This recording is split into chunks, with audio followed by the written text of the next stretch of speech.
menjelang Dajjal keluar, terjadi tanda besar kiamat yang pertama terlebih dahulu, yaitu dukhan. Dukhan ini, seperti penjelasan Michel Penn, pakar astronomi dunia yang paling senior saat ini, beliau menjelaskan hanya terjadi apabila bumi mengalami hantaman meteor, daratan bumi. Sementara NASA Amerika saat ini mengumumkan kepada dunia bahwa kita sedang ada di tengah arus sungai meteor.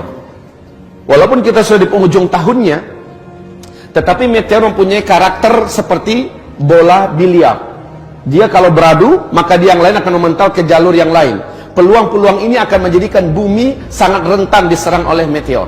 Dan Rasulullah menyebutkan ciri-ciri meteor akan menghantam bumi apabila umatku terlibat dan terjebak dalam 3 kesalahan di akhir zaman.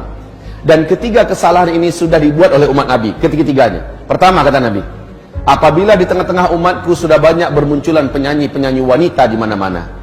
Yang kedua, apabila musik dan alat-alat musik sudah disenangi oleh umatku dan digandrungi menyebar di mana-mana.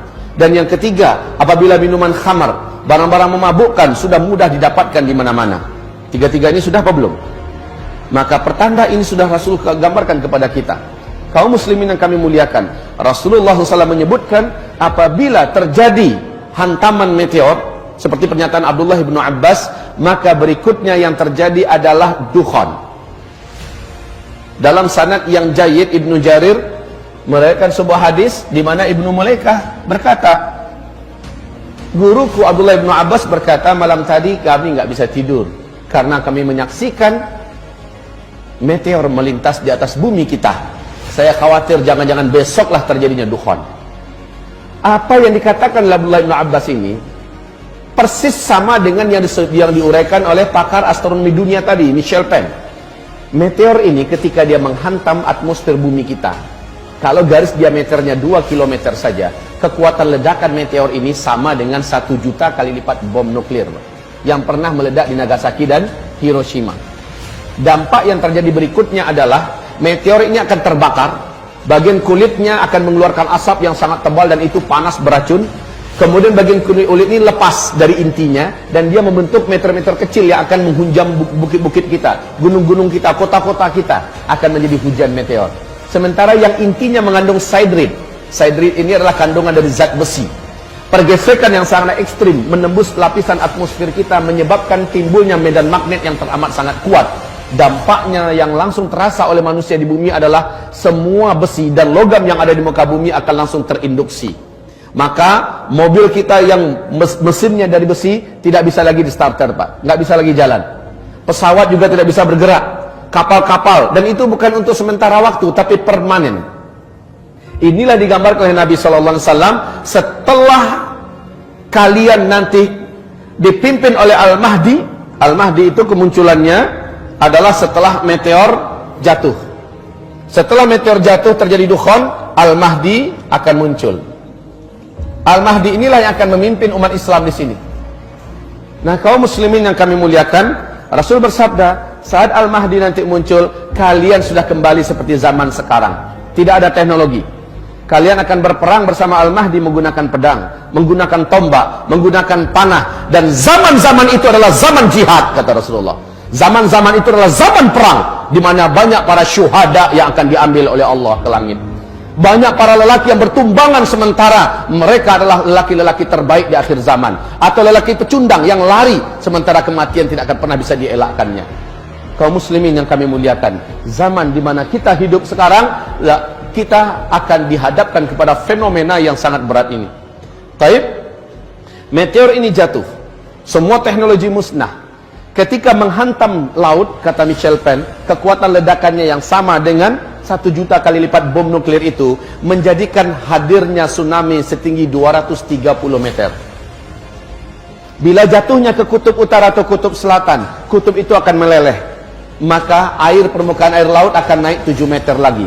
Banyak sekali kota-kota besar di muka bumi yang dibangun di tepi pantai akan tenggelam, termasuk Jakarta, Chicago, New Zealand, dan kota-kota besar lainnya.